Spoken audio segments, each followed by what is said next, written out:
and today we are here to discuss the certain questions for bomb students. आपने कहा business organization management while talking to the students of those who are going to appear in examination very soon. आपका exam आ चुका है, अब आपने कौन कौन से प्रिपेयर करने हैं और कैसे रूल आउट करेंगे क्वेश्चंस को.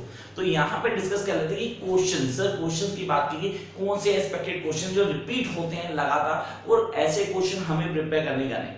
Means the first thing that we need to work out all these questions. इनको कैसे लिखना है, लिखने का तरीका क्या होगा और पेपर में कैसे मैक्सिमम मार्क्स आएंगे. So this is for BCom honours first year students और बीए प्रोग्राम जो बीकॉम प्रोग्राम कर रहे हैं उनके लिए मॉक के क्वेश्चंस मैच करते हैं यहाँ पे.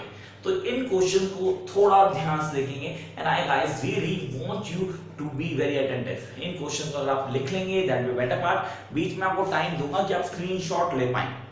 Let's start the class without wasting much of the time.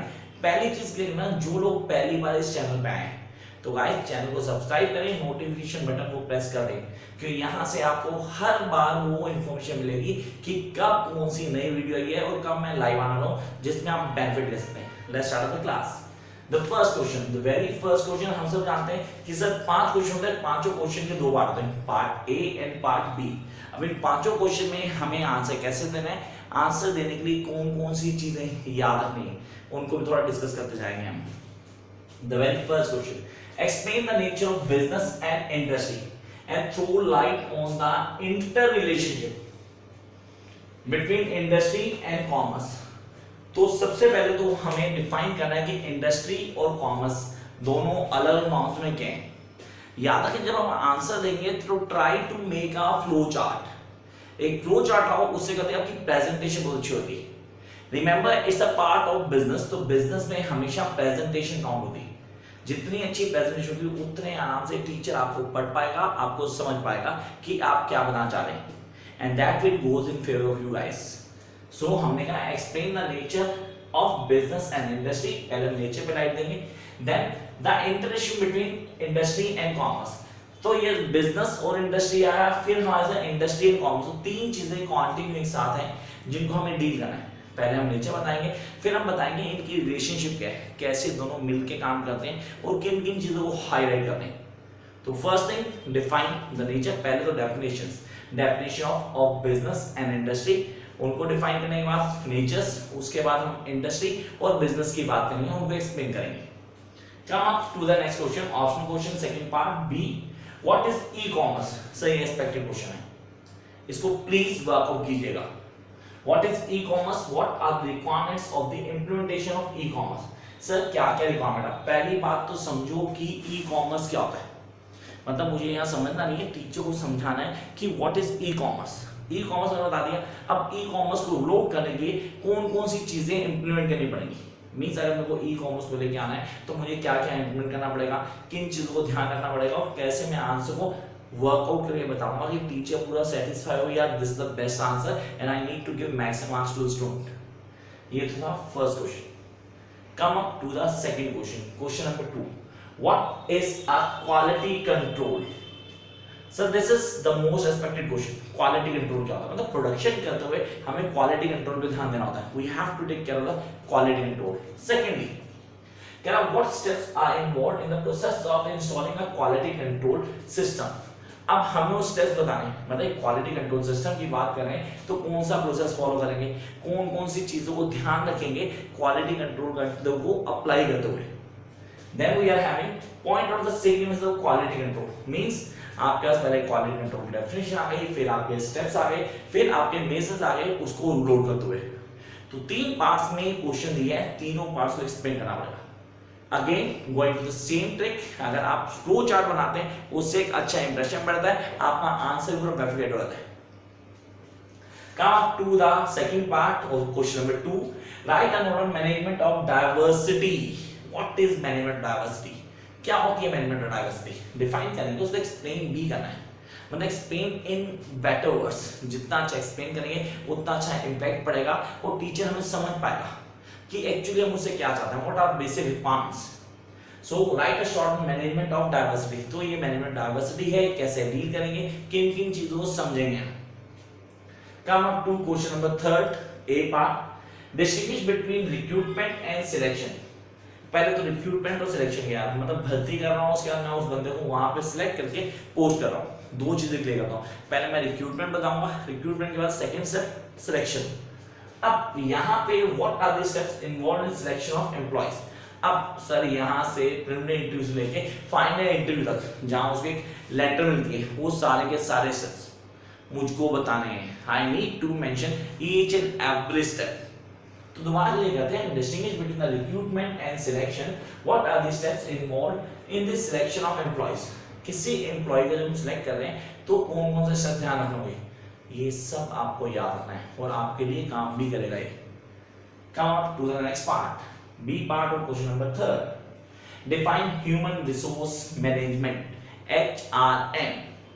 12th में पढ़ा था, yes sir you have read it all in 12th staffing में पढ़ा था आप लोगों ने। तो यहाँ पे कह रहा है डिफाइन ह्यूमन रिसोर्स मैनेजमेंट। तो पहले तो आप डिफाइन करो कि ह्यूमन रिसोर्स मैनेजमेंट क्या होती है, कैसे काम करते हैं ना। The human those are being capable to do a certain job, being employed on a certain phases where they get maximum returns through their potentials of doing the work। तो ये चीजें हमें याद रखनी है। Secondly कहता है discuss the main functions of human resource management.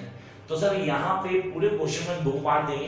पहला हमें ह्यूमन रिसोर्स मैनेजमेंट को डिफाइन करना है कि ह्यूमन रिसोर्स मैनेजमेंट है क्या, and then second we come to the next point, that is sir उसके फंक्शंस क्या हैं, what are the functions of human resource management. तो यहाँ तक आपको ऑलमोस्ट क्लियर होगा। 3 क्वेश्चन हो गए। इससे पहले आप आगे बढ़े, एक स्क्रीनशॉट ले लेना ताकि अगर जो लिखा नहीं है वो करेक्ट पाए। जस्ट पूरा 1 सेकेंड आप लोग स्क्रीनशॉट ले सकते हैं। Here you can take the screenshot, then I can move on.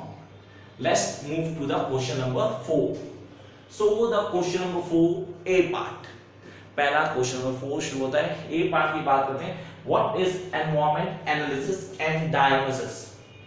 Sir, environment analysis and diagnosis क्या होता है, ये तो जानना जरूरी है, and we need to work out this too। तो environment analysis and diagnosis दोनों के दोनों कॉन्सेप्ट को क्लियर करना है।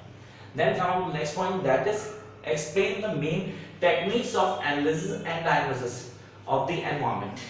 किसी environment की क्या बेसिक्स हमें ध्यान रखने, कैसे काम करता है, किन किन चीजों को एक्सप्लेन करता है पूरे डिटेल में, वो यहाँ जाना जरूरी है। So what is environment analysis and diagnosis? Explain the main techniques of analysis and diagnosis of the environment। तो ये हमें टेक्निक्स के साथ पूरा एक्सप्लेन करना है। Come up to the second part of question 4, define small business। Sir most important और respected question, ये आपको शॉर्ट नोट में आ सकता है। आपने कहा define small business, sir small business को डिफाइन करना है। Discuss the various features of small business, आपको अलग अलग features, yes the different features of small business you guys need to mention. Come up to the last question, question number 5, what factors influence productivity. Productivity को influence करने वाले factors define कीजिए। You guys need to explain the factors that influence the productivity, and then we are having what are the techniques for improving productivity। अब हम उस productivity को improve कैसे करेंगे, कौन सी ऐसी टेक्निक्स हैं जिनका यूज करके हम उस productivity को improve कर सकते हैं, हमें explain करना पड़ेगा। Come up to the last question, critically analyze Fidder's situational theory of leadership।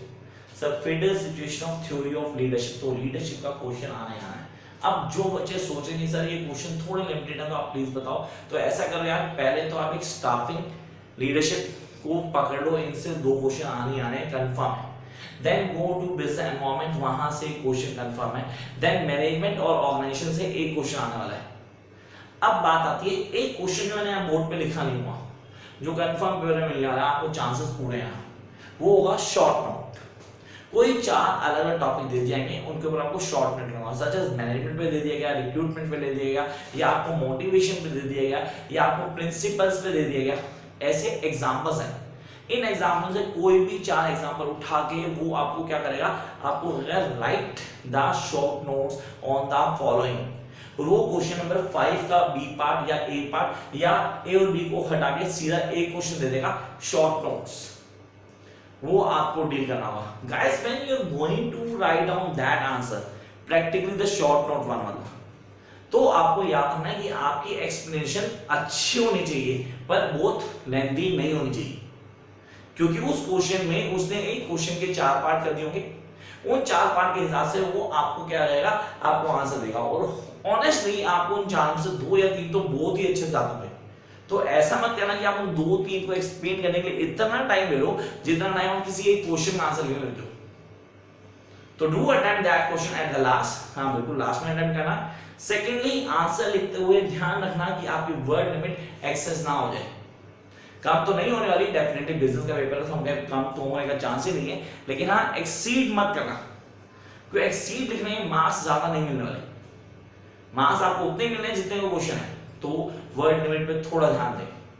Till then keep watching. हाँ वीडियो अच्छी लगी तो लाइक शेयर सब्सक्राइब, क्योंकि आपकी प्रॉब्लम्स कोई भी है तो आप कमेंट बॉक्स में आके कमेंट डालें। I try to solve your problem as soon as possible.